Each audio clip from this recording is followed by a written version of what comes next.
Loving your neighbor, mengasihi sesama, merupakan panggilan yang sederhana tetapi penuh kuasa dan mengubah dunia. Kasih mengubah dunia. Kalau kita belajar dalam perjalanan pelayanan Yesus yang kita telah baca beberapa waktu yang lalu, maka kasih itu yang menggerakkan pelayanan Yesus. Ketika kita membaca Matius 9 ayat 35 sampai 38, kita melihat inti dari pelayanan Yesus. Firman Tuhan mengatakan bahwa ia melihat orang banyak dan hatinya tergerak oleh belas kasihan.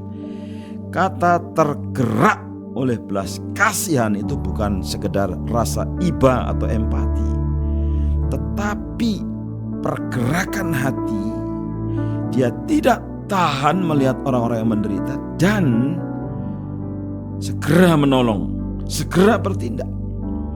Dan saudara tahu dalam perjalanan pelayanannya berkeliling kota dan desa, Yesus mengajar, Yesus menyembuhkan, Yesus menolong, Yesus menjangkau mereka yang lelah dan terlantar seperti domba yang tidak bergembala.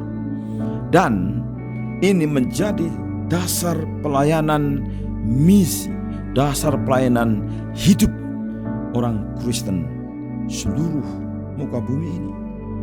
Bukan ambisi, bukan tuntutan, tetapi kasih. Kasih yang melihat, kasih yang menyentuh, kasih yang memulihkan. Dan saudara, yang menjadi persoalan adalah di mana-mana masih terjadi krisis kasih. Krisis kasih karena apa? Memang banyak orang yang membutuhkan kasih itu. Tuhan mengatakan tuainya memang banyak, orang yang mau dituai banyak, tapi pekerjanya sangat sedikit. Dengan kata lain, Yesus sedang mencari pria dan wanita yang bersedia dipakainya untuk membawa harapan kepada dunia yang haus akan kasih. Saudara, kalau kita melihat dalam zaman reformasi gereja, ada nama-nama besar seperti Martin Luther, Johannes Calvin, tapi sering dilupakan ada seorang tokoh reformator namanya Martin Bucer yang digelari The Advocate of Love. Dalam perjalanan sejarah gereja, saudara, tokoh ini yang disebut Martin Bucer ini, dia menghayati kasih bukan sebagai sekedar perasaan moral, tapi kasih adalah roh yang menghidupkan seluruh kehidupan gereja dan teologi Kristen. Ia berkata bahwa iman sejati pasti melahirkan kasih yang aktif. Gereja yang sehat adalah gereja yang hidup dalam kasih. Saling menolong, saling menegur dengan lembut, saling menguatkan, dan melayani tanpa pamrih. Saudara, menurut Bucer, tanpa kasih, teologi akan kehilangan makna, pelayanan akan menjadi kosong, gereja kehilangan rohnya. Karena itu saudara kasih Tuhan, penting sekali. Bukan hanya teologi yang benar yang menjadi dasar pembaruan gereja, tapi kasih Kristus adalah dasar segala pembaruan, baik dalam gereja, keluarga, maupun pelayanan. Saudaraku yang dikasihi oleh Tuhan Yesus Kristus, ini mengingatkan kita bahwa gerakan kasihilah samamu bukan gerakan baru. Ini adalah warisan gereja sejak abad-abad awal. Ciri kekristenan adalah kasih. Saudara, panggilan pelayanan kita hari ini tidak berubah. Love your neighbor. Kasihilah sesamamu. Pelayanan yang telah kami jalankan sepanjang tahun 2025 lahir dari belas kasihan. Kami melayani bukan karena program, tapi karena hati yang digerakkan oleh kasih. Kami memandang jiwa-jiwa dan kami ingin melihat mereka seperti Yesus melihat mereka, bahwa orang-orang yang kami perhatikan, yang kami layani berharga, bernilai tinggi, bernilai layak untuk dikasihi dan layak untuk dijangkau. Pelayanan Evrium Indonesia digerakkan oleh kasih. Kami menyadari, kami meyakini, dan kami memastikan bahwa setiap jiwa berharga lebih dari permata. Setiap rumah yang kami kunjungi, setiap pribadi yang kami doakan, setiap Injil yang kami bagikan secara verbal maupun dengan perbuatan, semuanya lahir dari hati yang percaya bahwa Kristus mengasihi setiap manusia tanpa terkecuali. Kami menyadari bahwa dunia semakin haus akan kasih di tengah krisis dan tekanan hidup, krisis ekonomi, tekanan hidup, konflik keluarga, kekosongan batin. Dunia membutuhkan orang percaya yang mau menjadi pembawa kasih. Dan karena itu pelayanan kami adalah menginspirasi dan memberdayakan supaya orang percaya mau menjadi pembawa kasih. Gerakan Kasihlah Samamu bertujuan untuk memberdayakan setiap pengikut Kristus untuk berkata, aku mau membawa Kristus, carrying Christ, ke dunia tempat Tuhan menempatkanku di oikos, yaitu lingkaran pengaruhku, keluargaku, relasi-relasiku, lingkunganku. Saudara, sampai tahun 2033 kami merindukan bahwa semakin banyak orang yang dijangkau, dan kami merindukan untuk menuntaskan amanat agung Tuhan Yesus Kristus. Tahun 2033 menjadi momen yang penting karena 2000 tahun yang lalu Yesus memberikan amanat agung. Dan perintah agung love your neighbor itu menjadi motivasi yang utama untuk menggenapkan amanat agung. Setiap orang percaya didorong untuk membagikan kasih Kristus.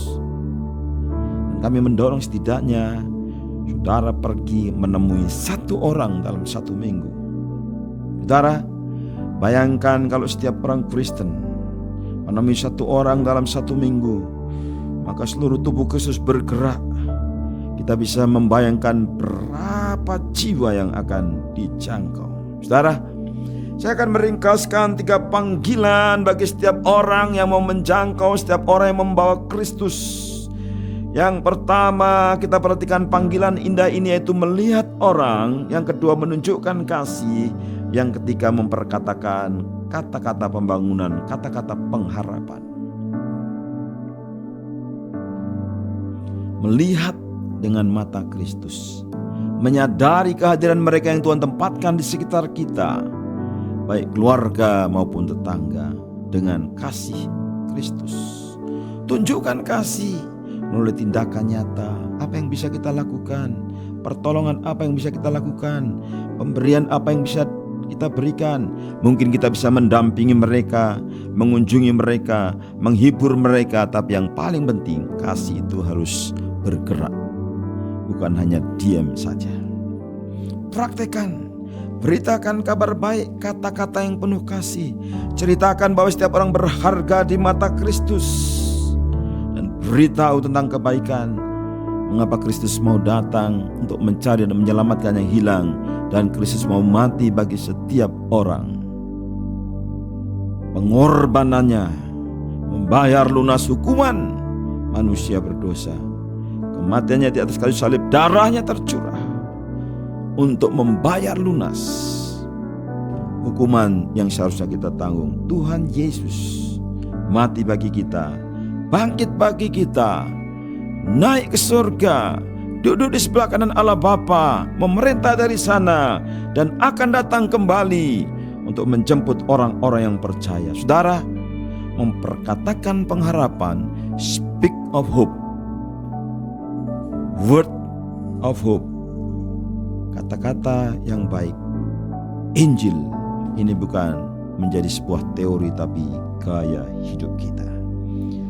Saudaraku yang dikasihi oleh Tuhan, karena itu kami berkeliling dari kota ke kota, dari daerah ke daerah, di di Indonesia kami mau melatih supaya gereja belajar untuk mengasihi dalam tindakan. Kami bagikan alat piranti atau toolkit dengan judul Kasihlah Sama yang berisi 12 materi pemuridan dan penginjilan. Evrium Indonesia ingin memperlengkapi para pendeta, para penginjil dan jemaat untuk menghidupi amanat agung dengan cara yang paling mendasar, yaitu mengasihi. Kasih tidak hanya di bibir, kasih harus menjadi langkah kaki yang mengunjungi,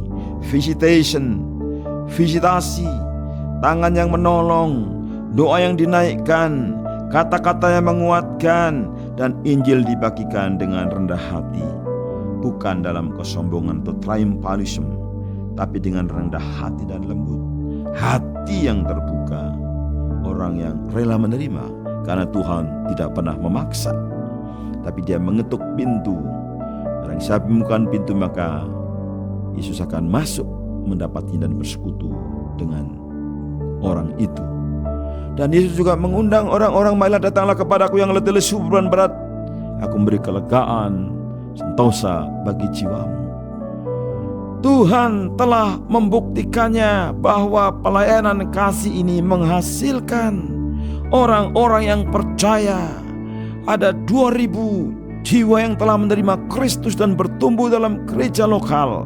Ini membuktikan bahwa kasih tidak pernah kembali dengan sia-sia. Mazmur 126 ayat 5-6. Kami ingat perkataan ini dari pemazmur bahwa orang-orang yang menabur dengan mencucurkan air mata akan menuai dengan bersorak-sorai. Dan dalam kesempatan ini saya mau mengucapkan terima kasih kepada pendengar, para pendeta, gereja mitra dan rekan pelayanan yang telah mendukung pelayanan ini melalui doa, dana dan tenaga. Tanpa kebersamaan kita tidak dapat menjangkau bangsa ini, kota ini, daerah ini. Karena itu mari kita bersama-sama, dan saya menantang supaya kita akan melangkah bukan hanya tahun 2025 tapi sampai tahun depan, tahun yang baru 2026. Kita akan melangkah dengan hati penuh kasih dan iman yang teguh. Rasul Paulus memberi nasihat dalam 1 Korintus 15 ayat 58. Berdirilah teguh, jangan goyah, dan giatlah selalu dalam pekerjaan Tuhan, karena jerih payahmu tidak sia-sia. Kalau kita di tahun ini sudah melangkah dengan kasih, biarlah setiap langkah kita, setiap kata, setiap perbuatan kita senantiasa menjadi saluran kasih Kristus. Kita akan lanjutkan motivasi kasih Kristus yang menggerakkan kita.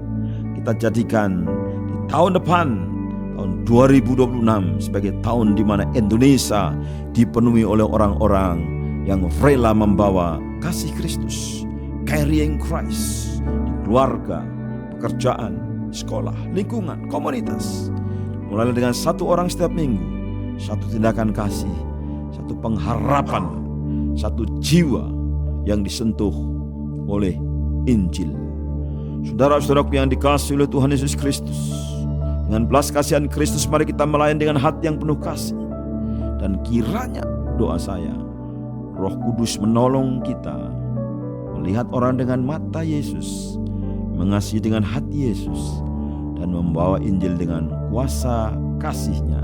Doa saya, Tuhan memberkati kita semua. Saya akan berdoa untuk saudara-saudara semua. Bapa di surga, kasih-Mu telah melimpah dalam hidup kami. Kami telah merasakan, kami telah mengalami, kami telah menikmati, kami telah menghidupi kasih itu. Karena itu biarlah kasih itu mengalir melalui gereja-Mu, melalui orang-orang percaya, melalui pendengar, sehingga orang yang mendengarkan dimanapun berada saat ini, hatinya digerakkan untuk menyentuh orang-orang di sekitarnya, secara khusus keluarga, relasi, sahabat, teman, kenalan, orang-orang yang membutuhkan. Saya mengingat ya Tuhan, orang-orang yang telah setia melakukan perjalanan-perjalanan yang panjang untuk membagikan kasih Kristus. Saya mengingat teman-teman kami yang ada di Sulawesi Barat, yang ada di Sumatera Utara, yang ada di berbagai kota di Indonesia. Mereka telah berkorban. Ya Tuhan, berkatilah saudara dan saudari ini yang ada di daerah-daerah yang terpencil, yang ada di kota maupun di desa, yang bagian kasih Kristus. Tuhan, biarlah Engkau melihat orang-orang ini, teman-teman kami yang setia melayani. Tuhan memberkati. Nama berdoa untuk kota ini, biar semakin banyak orang-orang yang sudah lama tidak beribadah akan beribadah kembali karena disentuh oleh kasih Kristus. Orang yang terluka hatinya dijamah dengan kasih Kristus. Orang yang kecewa dijamah dengan kasih Kristus. Orang yang sudah lama berpisah akan kembali lagi kepada kekasihnya. Dan saya berdoa, Tuhan, kasih-Mu akan menyentuh setiap hati di kota kami. Dalam nama Yesus kami berdoa dan mengucap syukur. Amin.